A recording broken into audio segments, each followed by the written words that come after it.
Day 12 on the way.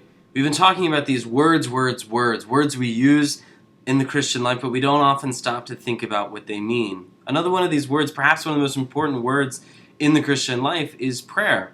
If I was to ask you to give a definition of prayer, what would you say? The traditional definition is incredibly helpful. Prayer, as the Catechism says, and as the Catechism has said for ages, is the raising of the heart and the mind to God. That's fairly simple, incredibly difficult to maintain and to do in our life, but a pretty simple definition. How often when we begin on a life of prayer do we think that we have to do something incredibly difficult or complex, read a bunch of books, go on a retreat, consult some sort of special guru?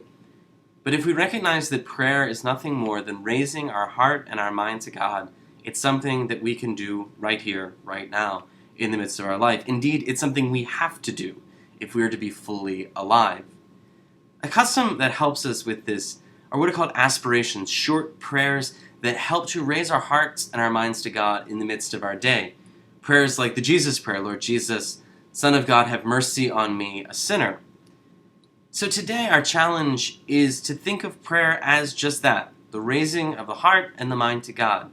And take time, several times throughout our day, to say one of these brief prayers, perhaps a line from the Psalms, perhaps your favorite line from a traditional prayer or your prayer of your own making, but to take time to raise our hearts and our minds to God. As always, let's continue to pray for each other. Let's continue to raise our hearts and our minds to God, to raise each other up to God as we continue on the way.